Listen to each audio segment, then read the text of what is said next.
Welcome to another episode of Well-Adjusted Mama. I'm your host, Dr. Laura Brayton, and today's guest is Dr. Bianca Chiara, speaking on autoimmune thyroid solutions. Dr. Chiara is a board-certified family medicine physician completing her entire education, pre-K through medical residency in her home state of New Jersey. Being raised by a chiropractor father and homemaker mother who cooked 3 meals a day from scratch, she was exposed to integrative healthcare practices and learned about the importance of nutrition and food as medicine at a young age. Dr. Chiara started her private practice. When she started her private practice, she realized her conventional medical training left her feeling void of the ability to truly help those with chronic illness and provide substantial preventive health strategies. In 2010, she started her journey with the Institute for Functional Medicine, an AMA accredited organization, offering evidence-based training for physicians in this field termed functional medicine. Dr. Chiara knew very quickly that she had found her path to answer the questions that traditional training had failed to address. Today, Dr. Chiara is extremely proud to be a certified functional practitioner with what she believes are the tools to help patients uncover the root causes of their medical issues, as well as try to alleviate dependence on not only pharmaceuticals, but on herself and all medical providers. She strongly believes in the patient-practitioner partnership and equal responsibility of both parties in the pursuit of health. For more information, please visit her website at hobokenfunctional.com. Welcome, Dr. Chiara, to the call. I'm so excited to have you on today. Thank you, Laura. I'm very excited to be here. Yes. So today's topic, we're going to talk about functional medicine, and we're going to talk about some autoimmune issues that are common for women, especially after giving birth. And we're going to put a little focus on the thyroid today as well, because it's such a common issue for women. And I want to just take an opportunity to kind of cover that and why it is common and what can be done from a more natural perspective as opposed to just using medication.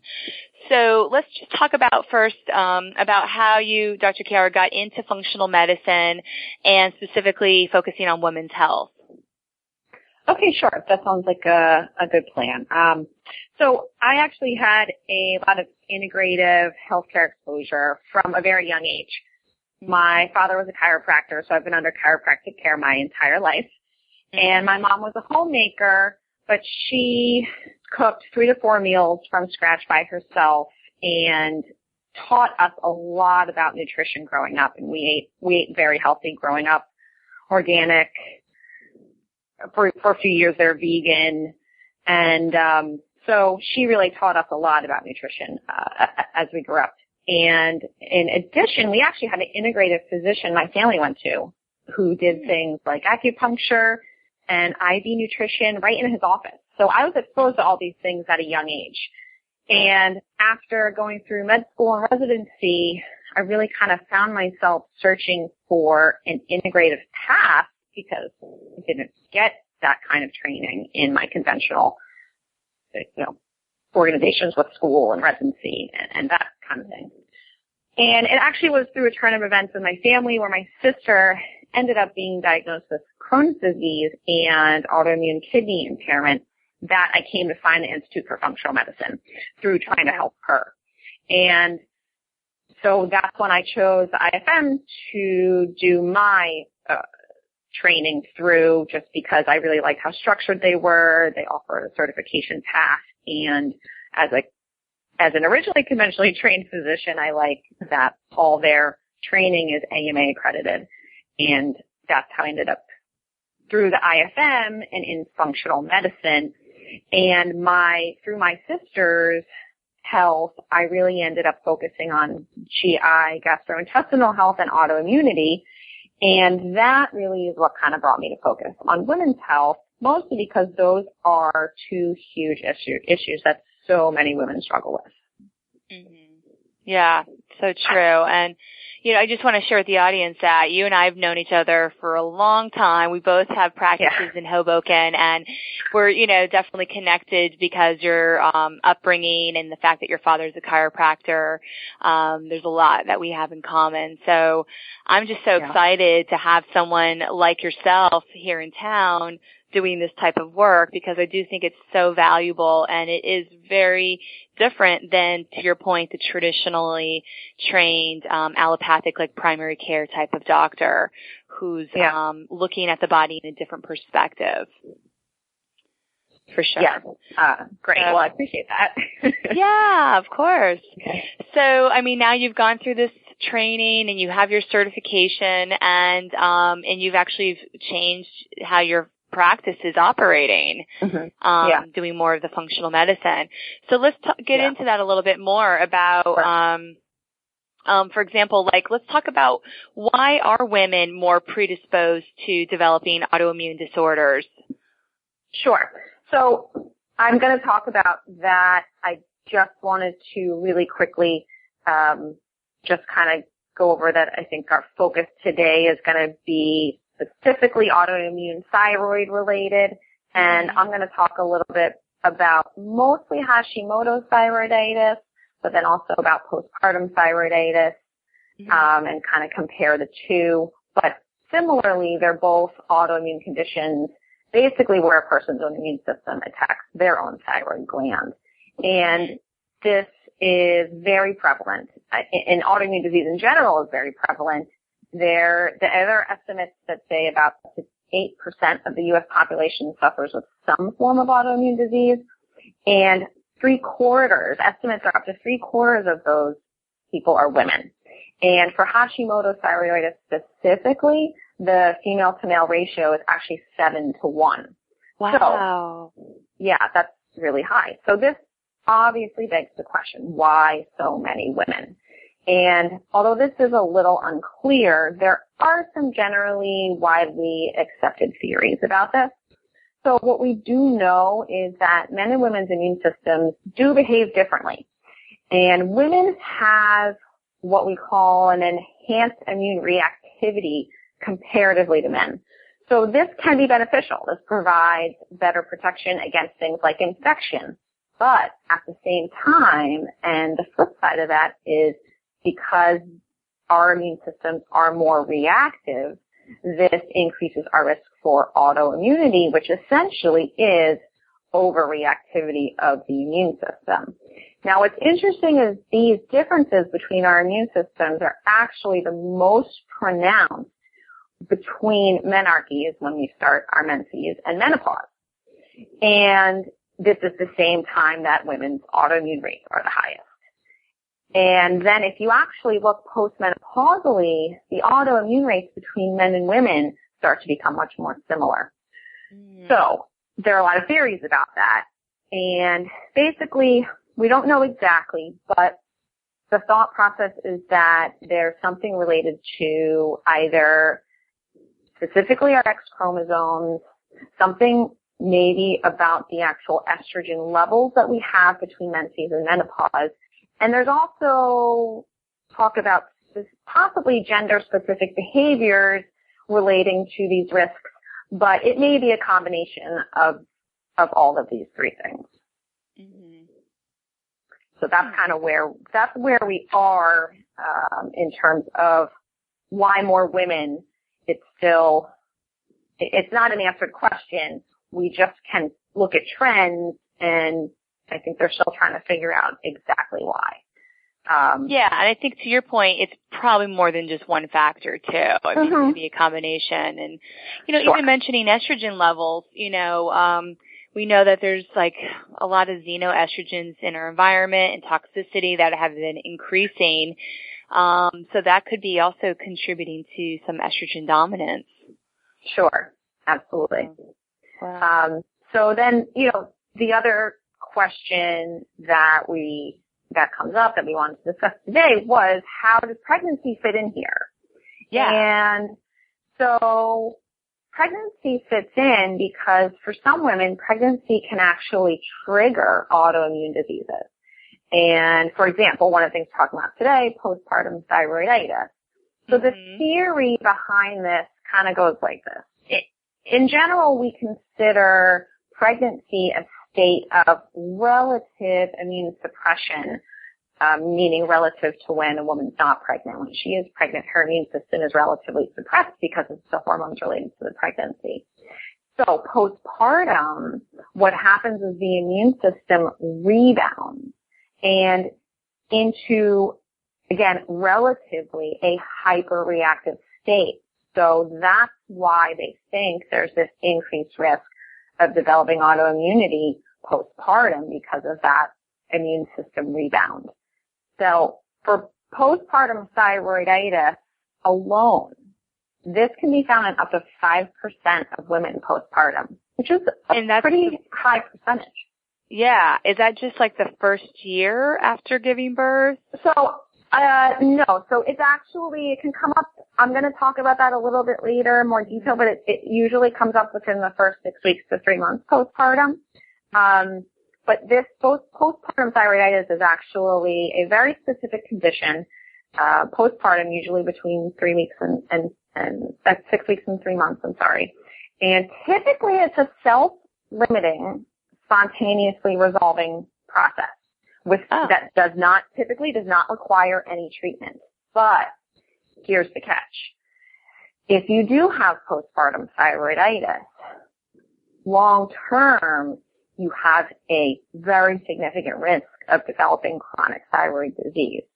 Mm-hmm. So just to give you kind of an idea, in general, if you took just a group of pregnant women and in their early part of pregnancy, around 14 weeks, gestational age, tested everyone for what we call TPO antibodies or thyroid peroxidase antibodies, about 10% of pregnant women come up positive for these antibodies in early pregnancy.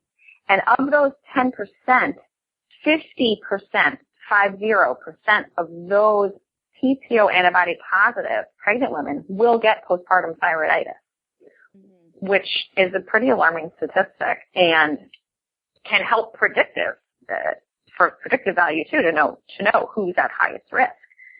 And then, so if you do get postpartum thyroiditis, after that, there's certain percentages statistics that they have that tell you even if it resolves completely, which typically it completely resolves, no treatment, there are some estimates that say you have about a 20% chance of developing a chronic thyroid disease in the future. And actually, there are some other estimates that depending on how your postpartum resolves, if it resolves in a pattern where you're temporarily underactive before it actually resolves completely, you have up to a 50% chance of developing chronic thyroid disease in the future. Well, that sounds a little depressing, but the good news is with functional medicine, we know about epigenetics. So that's what I'm excited. The second part of this call, you're going to be sharing with our listeners about what they can do. And the other question I had for you is we're talking about the postpartum thyroiditis, but what about a woman who, when she is pregnant, is having to, let's say, go on Synthroid during the pregnancy and she didn't have any known thyroid issues prior to the pregnancy. So there's sometimes thyroid issues that can occur during the pregnancy as well, right? No, there are non-autoimmune thyroid issues that can occur during pregnancy, which is not what I'm talking about in this talk. Right.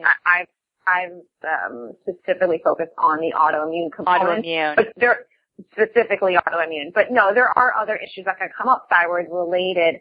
But that more has to do with the fact that during pregnancy, certain levels of proteins in the blood that bind hormones can change. So it is very common during pregnancy for women to have a slightly underactive thyroid or low levels of hormone, but sometimes that's just due to how their hormone binding protein levels change through pregnancy. But that's not an autoimmune process. Right. Okay, that's just more hormonal? Yeah. That's really more hormonal. That's different than what we're talking about, which is really in the autoimmune process. And I'm not trying to scare people with those statistics. I'm just trying to, I don't think people know how common this is. And I don't think people that go through the postpartum end resolves, that they realize the risk long term and then really are able to think about how can I prevent that from happening. So that's really what I want to talk about. Which is, I'm not trying to scare people with those stats. We can feel empowered. Like, okay, if I am having some autoimmune thyroid stuff going on, what can be done to help with that? So that'll be exactly to get into that. Yeah. So that's really what I want to talk about and focus on, not the scary statistics. Good. All right. Okay. So you had already kind of gone through about what's going on with the autoimmune situation and how it, some of the causes. Well, we could probably talk a little bit more about the causes, right? I really didn't. Autoimmune reaction. Okay. Yeah, I really haven't brought up cause yet. So kind of what I wanted to mention in general is that, so we do know in general autoimmune diseases is on the rise, and this of course includes thyroid disease. So of course we want to try to figure out why is this happening? And to be able to answer the question why, you really have to go to root causes and figure out, so what's causing it? And then where do those things fit into what's going on in our lives and environment and why this is happening. So just to give anybody who's listening a very brief background, in general, there's two kind of theories about how autoimmune disease develops. And so really quickly, one, we call it molecular mimicry, and basically that's when the immune system mounts a response to some type of foreign antigen, which can be a virus, a bacteria, a food, something where there's a structural similarity to a component in the thyroid. And so your body makes these, say, antibodies to attack this bacteria, but then there's a structure in your thyroid that looks similar, and on accident, your body starts attacking the thyroid gland. So that's called molecular mimicry. And the second way that autoimmune disease develops is something called bystander activation, where that can happen where either a virus activates a cell or an activated immune cell causes direct damage to, say, the thyroid tissue, because that's what we're talking about today. And that destruction releases mediators that then cause more immune cells to come and keep attacking the thyroid. But either way, the bottom line is the same, and this is your own immune system attacking itself. So the question is, why do these processes start? So if we want to talk about prevention, you have to figure out, why does this start in the first place? Why is your body attacking itself?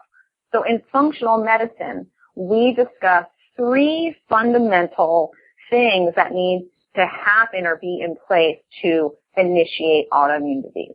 The first is genetic predisposition. This part, of course, we have no control over. But the other two we do. So the second thing that needs to happen to initiate autoimmune disease, and this is really the biggest part of the talk, I would say, is intestinal hyperpermeability. And some people call that a leaky gut, but that is what needs to happen to allow the third thing, which is an environmental trigger, to get into the system. And these triggers can be environmental toxins, bacteria, yeast, food proteins, viruses, etc. But you need the leaky gut to let in the trigger.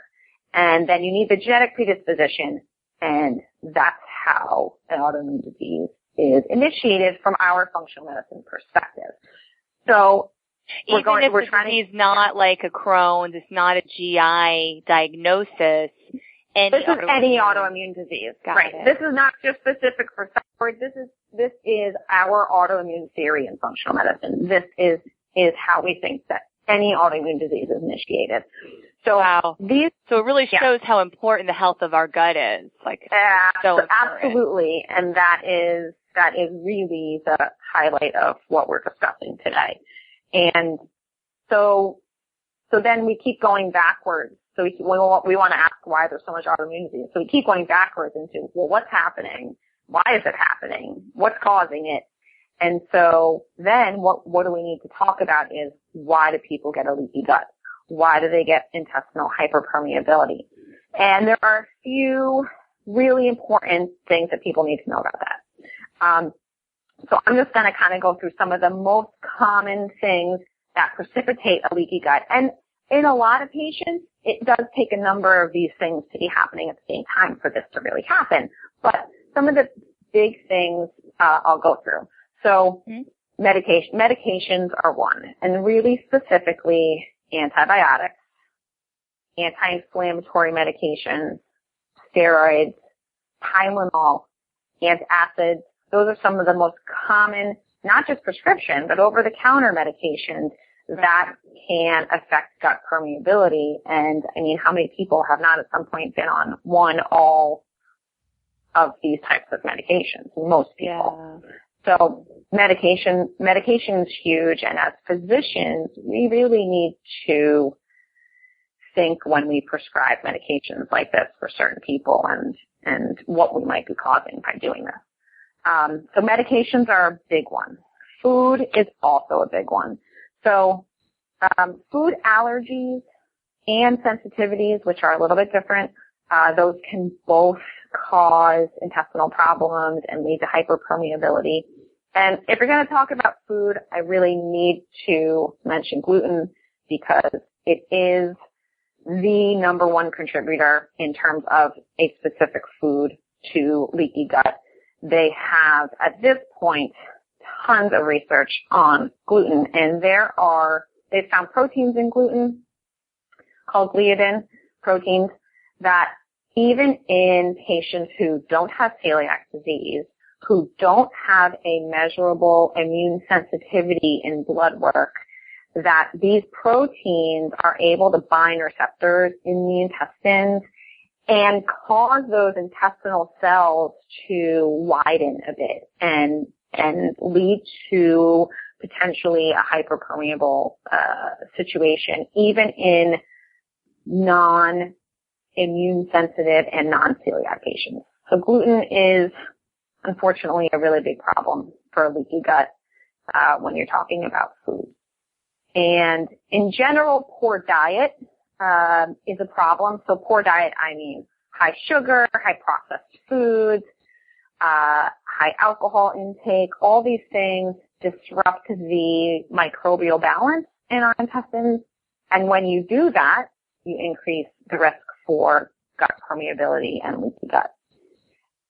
So additionally, if you have certain things going on in the gut that cause inflammation, that can lead to leaky gut. So things that cause inflammation, for example, will be things like yeast or candida overgrowth, other types of GI infections. You can have parasites. Even certain environmental toxins can lead to gut inflammation. For example, mercury, pesticides, BPA in plastic. Those are just a couple examples of environmental toxins that can lead to inflammation in the gut. And then you have specific deficiencies. The intestinal lining needs certain things to be healthy. And, for example, I'll say zinc is very important for a healthy gut lining, as is an amino acid, L-glutamine. Those are just a couple of examples. So specific deficiencies can also predispose to hyperpermeability of the gut lining. Another thing that's very common is low stomach acid. And this can happen from a number of reasons. So sometimes with age, our production of stomach acid does decrease. It can be lifestyle related. You can have low stomach acid depending on dietary patterns. But one of the biggest root causes in this country of low stomach acid is actually medication. Yeah. And a lot of these are over-the-counter meds, and some of them are prescribed. So you're talking about your antacids, your H2 blockers like Zantac, your PPIs like Prilosec, Nexium, Dexalant. I mean, I can't tell you how many people I've seen on these medications all the time. Including babies, by the way. I mean, that's another topic, but yeah. You would know more about that probably than I would. Yeah, I see a lot of infants coming in 2, 3, 4 months old prescribed these medications for reflux. And it is creating a pattern of low stomach acid at a really early age, and it's actually setting up the stage for leaky gut. And food allergies and all other types of issues going forward. Yeah. That's interesting and a little concerning, to be honest. Yeah.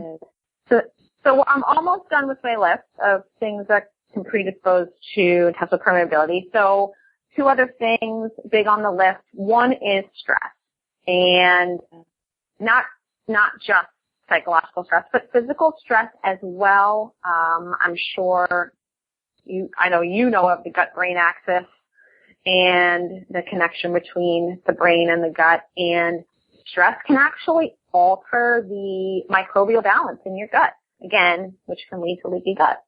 And lastly, just because there is actually a lot of it in our environment, and we get a lot of radiation exposure via medicine with technology, imaging.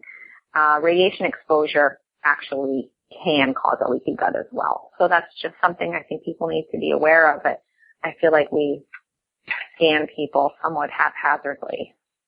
Yeah, I mean, that's a lot of stuff, too, and a lot of it is pretty common in our culture. And even, I don't know if you mentioned birth control pills, but that's definitely another contributor. I do mention that a little bit later, but yeah. Okay. Yeah. Yeah, I have a lot of patients that come in with different things and just want to get scanned all over the place, and sometimes I have to convince them that maybe we can do things a little slower and try to find another way before we send them to get exposed to all this radiation that, we don't really know what it's all doing. Yeah, even, flying in an airplane is going to have some radiation exposure going through security. So yeah, lots of EMF, all of that stuff that we're around is creating different types of radiation. Yeah. Yeah, absolutely.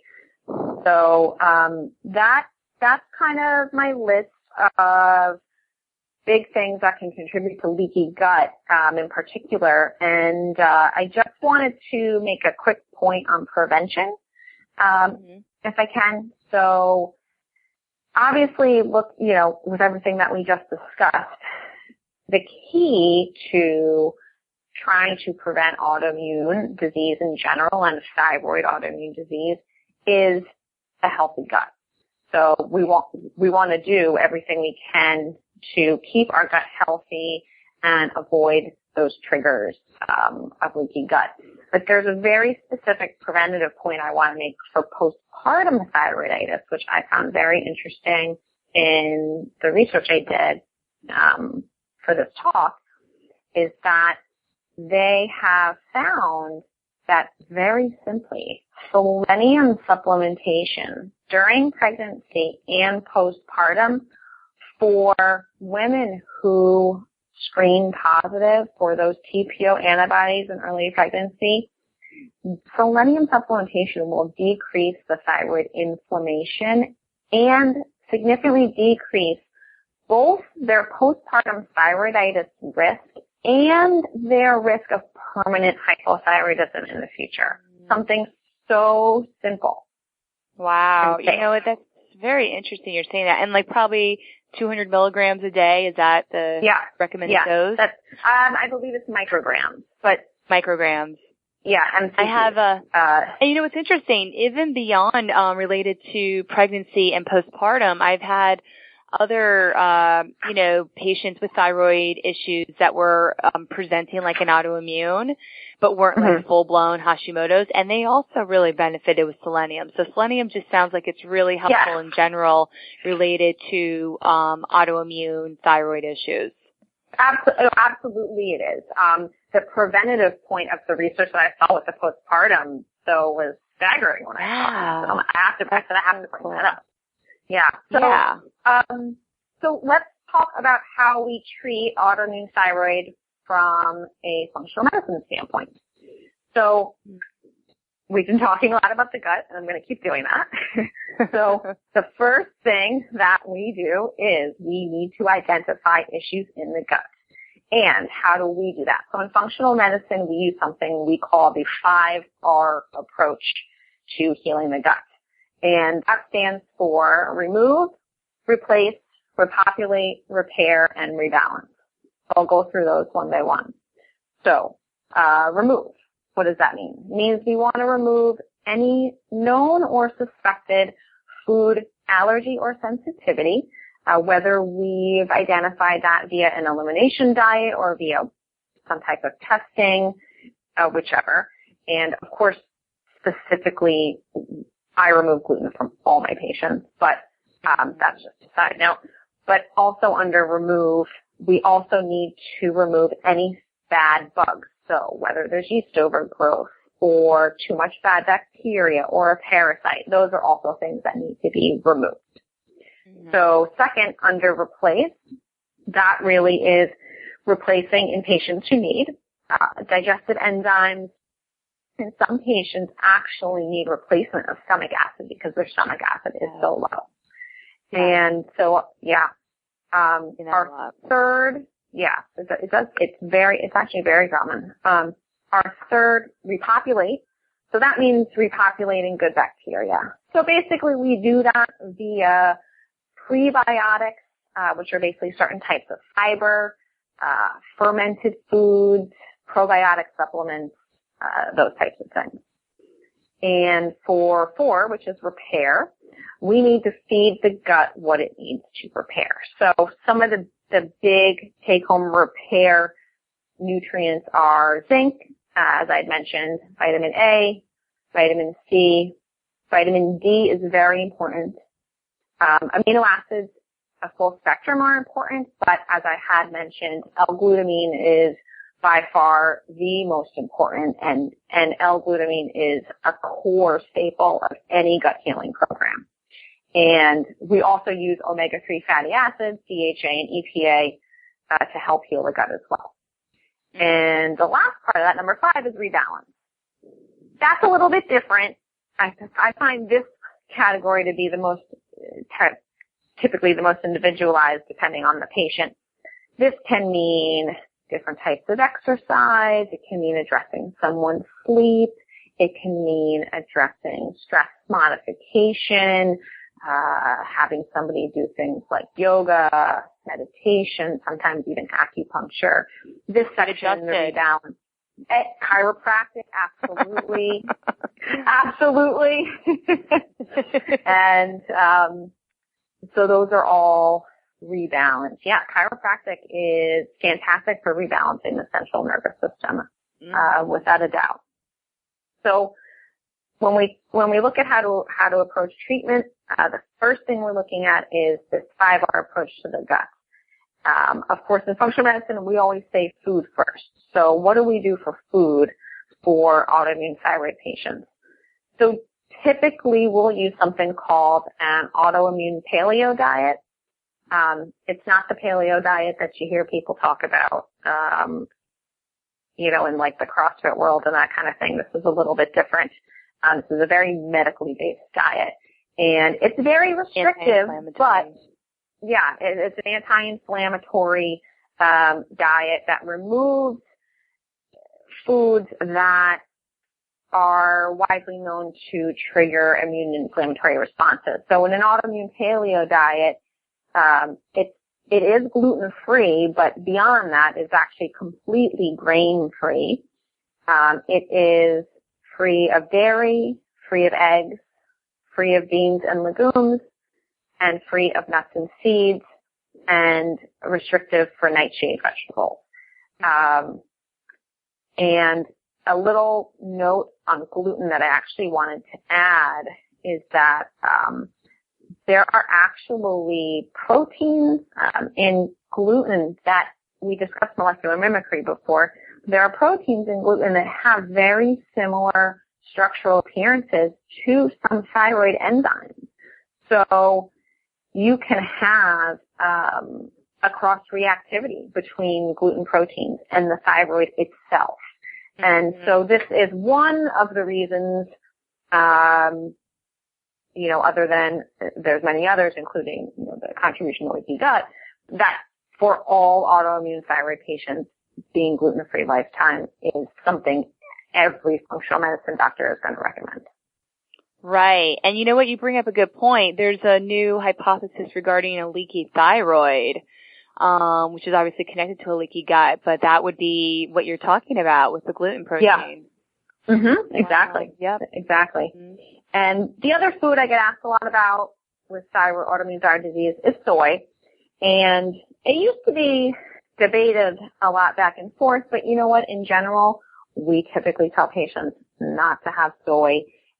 Soy can actually directly inhibit one of the thyroid enzymes, but you know, on top of that, almost all the soy in this country is GMO, and because it's GMO, it is inundated with glyphosate, aka Roundup, which is highly toxic, and it's really, on top of the fact that it inhibits the enzyme, thyroid enzyme, it's generally recommended to avoid for anyone with thyroid issues. And in terms of foods, that's really our core plan. And that would also include any GMO food, though. Like, so obviously beyond soy, corn and other foods that are GMO. Yeah. So I'm going to talk about thyroid-specific toxins in a minute, and that's going to come up there. And soy, the autoimmune paleo, soy is excluded from that. So it is part of the autoimmune paleo diet. It's out, but I just wanted to mention it particularly because people do tend to ask about it. And when we're treating autoimmune thyroid disease, we do need to make sure that patients are getting enough of specific nutrients that the thyroid needs. So we're talking about vitamin A, we're talking about the full range of B vitamins, vitamin E, vitamin C, and the big three are vitamin D, zinc, and selenium, as we had mentioned about selenium before. So we need to make sure that any thyroid patient has what they need for those. So then, what about iodine? Patients, everybody needs iodine to make thyroid hormone. Their thyroid gland needs it to make thyroid hormone. Iodine needs to be in a very tight balance. If you have too little, that can be a problem. This country, it's not actually that common to be overtly iodine deficient. It is in other countries. But you also have to be very careful about supplementing with iodine. Giving patients too much iodine can actually trigger more problems as well. So it's a very tight balance. I use some thyroid support combo supplements in a lot of patients that have a very small amount of iodine just to make sure that they're not deficient, but you do need to be really careful about supplementing iodine in high doses. Right. People could be eating foods that have iodine in it, like right, health or something. Yeah, right. So it's something that needs to be balanced. And then we do want to talk about how we avoid intaking toxins that are specifically bad for the thyroid. And I do have kind of a list of toxins that have been shown to directly cause thyroid problems. And one that is pervasive now is triclosan, and that's an antibacterial that's in so many hand washes and those hand sanitizer gels. That seems to be everywhere. Heavy metals are a problem, specifically mercury. Mercury, cadmium, lead can be a problem. Also, fluoride and chloride in our water system can be a problem for the thyroid. I did mention Roundup before, glyphosate, and there's many reasons to avoid that. But there is research showing direct toxicity to the thyroid gland. Right. So beyond GMO, that's including just non-organic fruits and vegetables could be exposed to that pesticide. Yes. Right. So pesticides in general, herbicides, BPA in plastics, chemicals found in things like Teflon, dioxins, other chemicals in the environment, PCBs, perchlorates. These things are all pervasive in our environment. So the question is, how are you going to avoid them? Is really is really the bigger question because they're everywhere. The best way to do it is eat organic, eat non-GMO. If you eat seafood, it needs to be wild. Farmed fish are filled with these chemicals. And I always recommend that patients get a good water filter system for home. I recommend they go to the environmentalworkinggroup.org, which is a great website with tons of information on it, but they have a really good section on water filters, and they go through, depending on what your price point is and how much you want to spend, all types of recommendations for what they think the best water filter systems are for home. I love the EWG, and they are such a great resource for being aware of toxins in our environment and how to limit that exposure. Yeah. So that's kind of what I have in terms of our approach for treating the thyroid. I do have, if you are ready to move on, I do have kind of overall tips for balancing the neuroendocrine system in general. Right. And then I know we wanted to also talk, we didn't get really a chance to talk about what is Hashimoto's. And right. Do that at the end if you want. Yeah. So let me run through these. I'll run through these tips kind of quickly, and then I'll give you the differences between that. So, so of course, tips for balancing neuroendocrine system. Food first, of course. This is functional medicine. Colorful array of fruits and vegetables. Get all our phytonutrients. We want to have a high fiber diet to clear out hormone metabolites. We want to eat a lot of lean protein, poultry, low mercury seafood. We want to avoid added sugars, processed foods, alcohol. We want to avoid gluten because of leaky gut. We want to avoid dairy because even organic dairy has naturally occurring hormones. They do get milk from pregnant cows. Diet-wise, what's really important, a lot of people don't realize, is they need good fats. You have to eat good fats. All of your adrenal and sex hormones have a cholesterol base. Fats are essential. And one thing that I do find is that a lot of patients on statins end up having hormone problems because they're dropping their cholesterol so much they're not able to make hormones, which is a big problem. So our cholesterol levels need to be like ideally between 180 and 200 for the total, right? I mean, we're not looking at low. I mean, I see people coming in with 120, 130 total, and that is too low to make all the hormones. Yeah, they're going to have problems, absolutely. Yeah. So, I'd like to tell people to eat a lot of cook with a lot of coconut oil, eat a lot of olive oil. I'm okay with ghee, which is clarified butter, avocados, nuts and seeds unless you're strict autoimmune paleo. Same with eggs, wild salmon, grass-fed beef. That's where I like my patients to get a lot of healthy fats from. So a couple other tips for balancing the neuroendocrine system. Obviously identify gut issues, and we use the 5R protocol. We need to make sure people are exercising. We need to make sure they're sleeping. We need to make sure they're avoiding excessive caffeine. Typically, I only want patients that have green tea.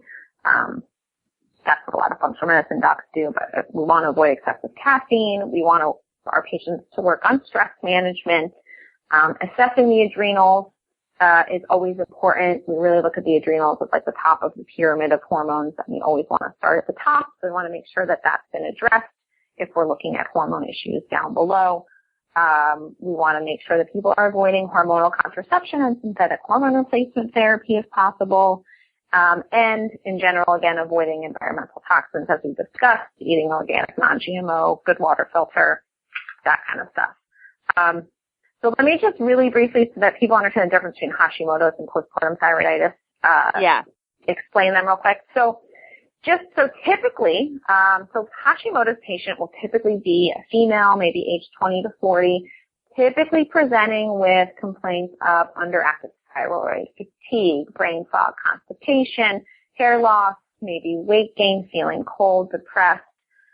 They may or may not have an enlarged thyroid. These symptoms typically are more of a gradual onset, and they usually have had these symptoms a while before they come and see the doctor. And then if you look at labs on a patient like this, you'll see an elevated TSH, and then their T4 and or T3 might be low, and they'll have positive either TPO, thyroid peroxidase, or thyroid globulin antibodies. And this is in contrast to the postpartum thyroiditis patient, who typically will be your female patient 6 weeks to 3 months postpartum. They'll come in with symptoms of overactive thyroid, palpitations, hot, sweaty, loose stools, poor sleep, anxiety, maybe losing weight quicker than they expected. They also might complain of fatigue and hair loss. And again, they may or may not have an enlarged thyroid. Now, they might have a high blood pressure. They might have a high pulse rate. They might have a fine tremor because they're actually in a state of being hyperthyroid. And their labs are the opposite. So their TSH is usually suppressed, and their T4 and or T3 might be high. They also will have, the positive TPO antibodies as well. As I said, these patients, this postpartum thyroid typically resolves on its own.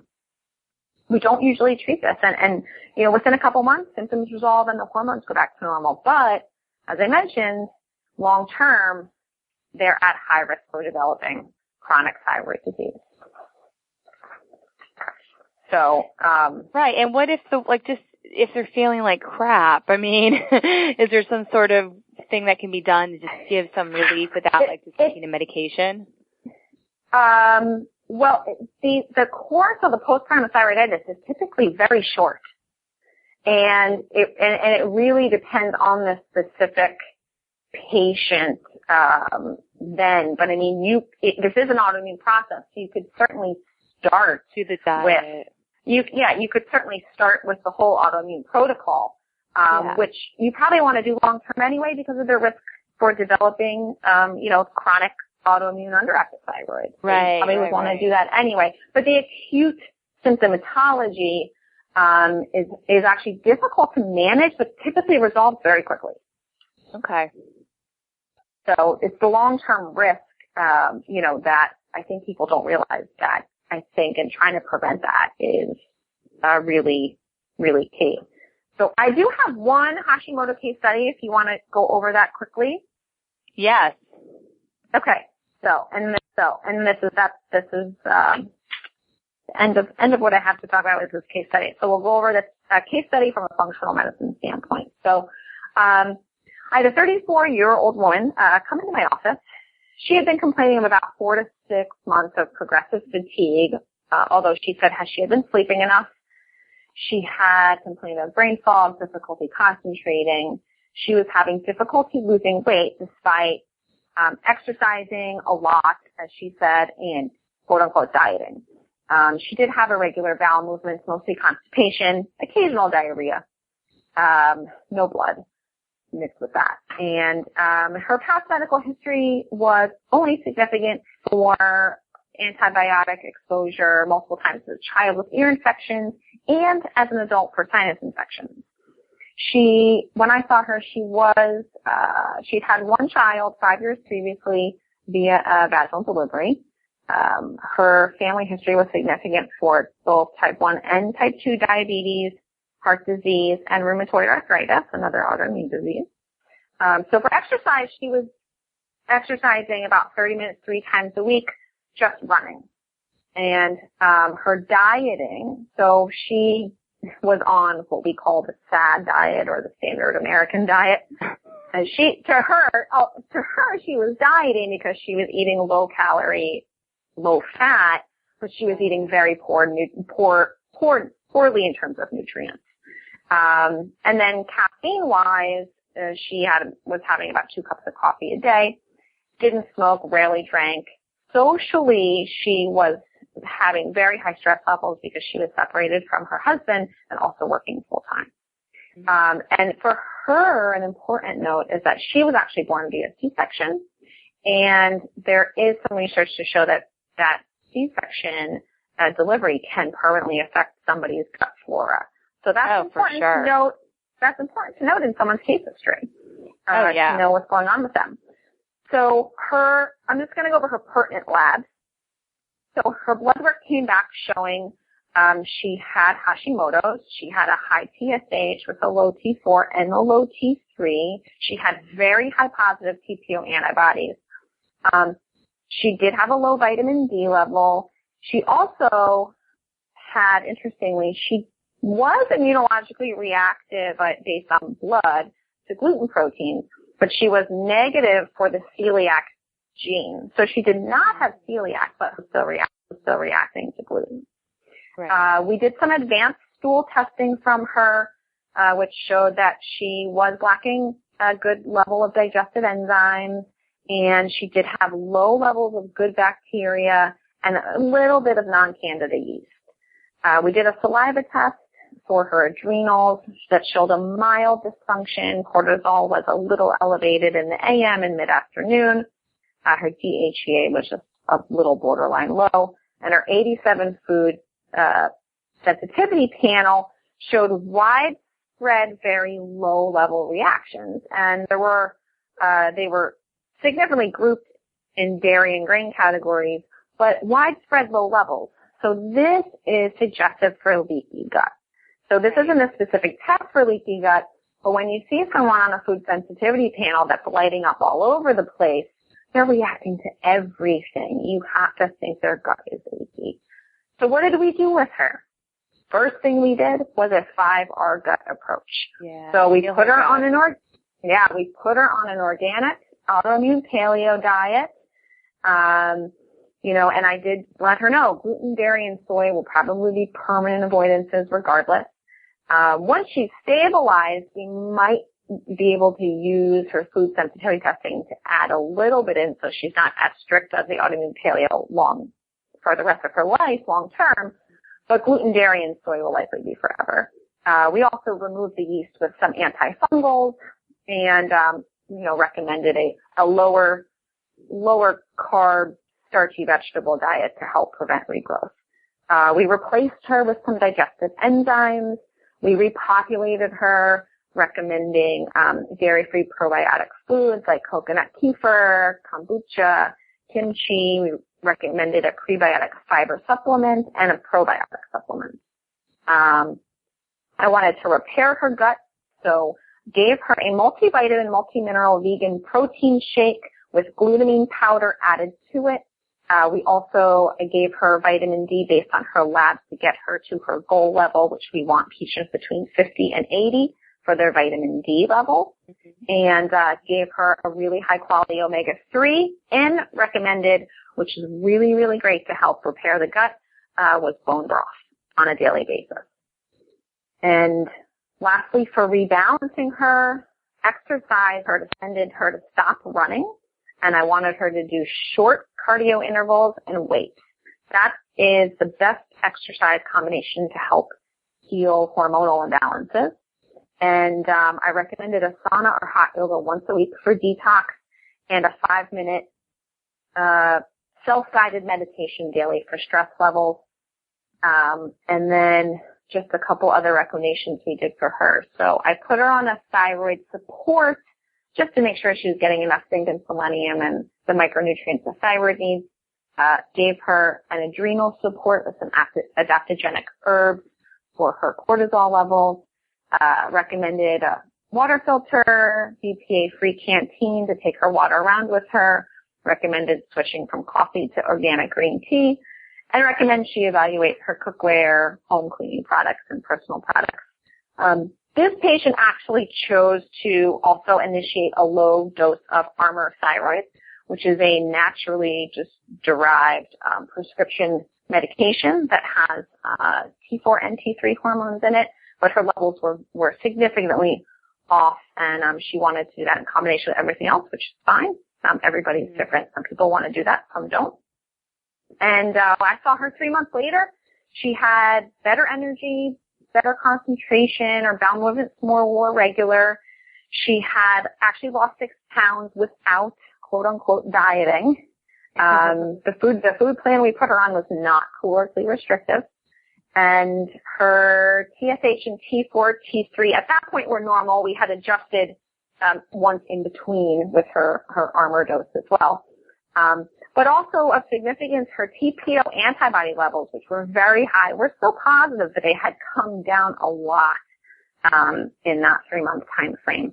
And she did make a note to tell me that the food plan was very difficult for her at first, but that as soon as she started feeling better, she found it was much easier to stay on the plan.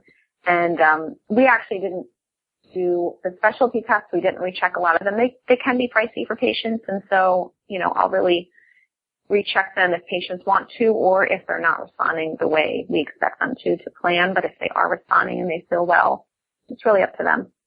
Mm-hmm. Yeah. That's awesome. That's a real, it makes a lot of sense. Yeah. It's good. It's very, rewarding to really help people help themselves. Yeah. It's the empowerment. And really a lot of the things that she was doing was not really about popping a pill. It was about everything else in her life, everything she was thinking and putting in her body, and how she was moving her body, and how she was making smarter consumer choices regarding all of the products she was using for her home and her personal care products, which EWG is great at helping to keep us informed. Absolutely. So I love that website. Yeah, I mean, this is really, that's the exciting news, is even regardless of our genetics, we can really make smart choices about how to live a different, improved lifestyle that will impact even, tougher cases like autoimmune diseases. Exactly. Absolutely agree. Cool. That's all I have. Yeah. So if our listeners are wanting to get more information about you, can you just give us your website, please? Sure. My website is HobokenFunctional.com. It's Bianca Chiara, MD, and I am in Hoboken, New Jersey, same place as Laura. Cool. Awesome. Well, Dr. Chiara, thanks again for coming on today and sharing your wisdom and passion about functional medicine and autoimmune diseases and thyroid. Thank you so much for having me. I appreciate it.